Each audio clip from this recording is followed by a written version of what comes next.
मैं खुद को दुनिया का सबसे बदकिस्मत इंसान समझता हूँ, क्योंकि जब तक मेरी माँ जिंदा रही मैंने कभी उसकी कदर ना की, उसे बहुत तकलीफें दी। आज वो मुझे छोड़कर जा चुकी है, उन देर पर मुझे हर वक्त उसकी याद आती है। सारी दुनिया मेरे लिए वीरान हो चुकी है। मैं बचपन से ही बहुत जिद्दी रहा हूँ। उन देर पर कभी स्कूल जाते हुए जिद करना, उन देर पर कभी खाना खाते हुए नखरे करना कि मुझे ये नहीं खाना है, वो नहीं खाना है। मुझे याद नहीं कि 8वीं क्लास तक मैंने कभी अपने हाथों से खाना खाया या अपने हाथों से कपड़े पहने। उन देर पर यहाँ तक कि जूतों की डोरी भी मैं अपने हाथों से नहीं बांधता था। उन देर पर मेरी माँ ही मेरे सारे नखरे देखती थी। मेरी सारी फैमिली में एक मेरी माँ ही थी, भाई बहन कोई नहीं था। उन देर पर बाप का साया तो बचपन से ही मेरे सिर से उठ गया था। 12वीं क्लास तक मेरी यही हालत रही। उन देर पर मेरे कपड़े, बिस्तर, स्कूल का बैग, किताबें सब इधर उधर बिखरी पड़ी रहती थी और मैं ऐसे ही रात में लेट कर सो जाता था। लेकिन सुबह उठते ही मैं देखता कि कमरा बिल्कुल साफ होता, मेरे कपड़े अलमारी में अच्छी तरह रखे होते और मेरा बैग भी खूंटी पर टंगा होता।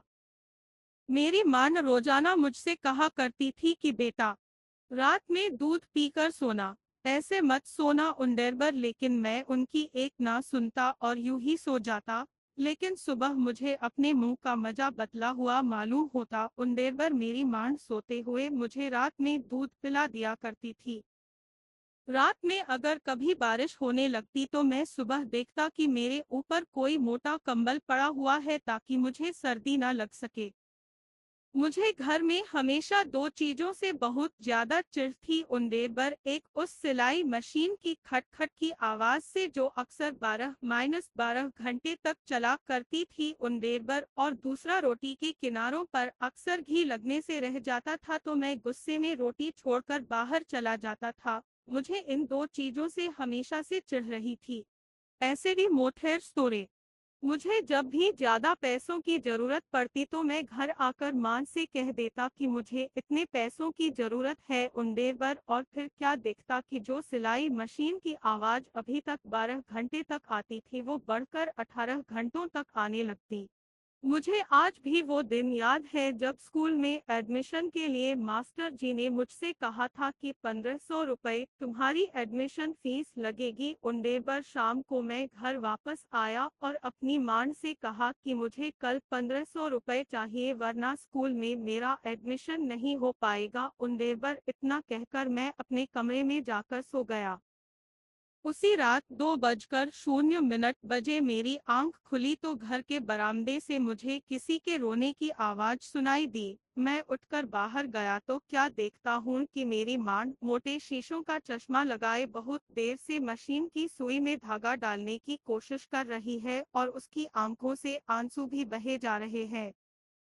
मां की ये हालत देखकर मेरी तो रूह कांप गई। मैंने मां से कहा कि मां, इतनी रात हो रही है, आप अभी तक काम कर रही हो। उन देर पर मेरी आवाज सुनकर मां एकदम से चौंक कर मेरी तरफ देखने लगी और दुपट्टे से आंसू साफ करते हुए मुझसे मुस्कुरा कर कहने लगी, अरे बेटा, वो सामने वाली जो तुम्हारी काजल आंटी है उनके यहाँ कल शादी है। उन्होंने कहा था कि अगर मैं उन्हें 2 सूट कल तक सिलकर दे दूं तो वो मुझे 1500 रुपए देंगी। उन देर पर लेकिन देखो ये कमबख्त धागा सुई में जा ही नहीं रहा है, मैं बहुत देर से परेशान हूँ।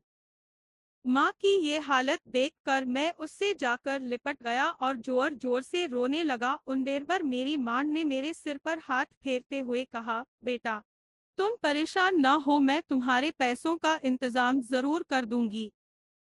उस दिन के बाद से मैंने सोच लिया कि अब मुझे भी पढ़ाई के साथ साथ कोई काम करना चाहिए ताकि मैं भी अपनी मां का सहारा बन सकूं।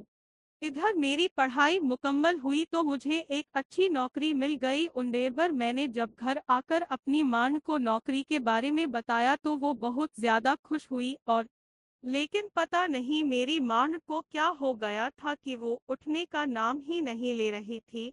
बहुत देर के बाद मुझे मालूम हुआ कि आज रात मेरी मां उठने के लिए नहीं सोई थी बल्कि वो हमेशा के लिए सो चुकी थी। उन देर पर मेरी मां मुझे छोड़कर जा चुकी थी।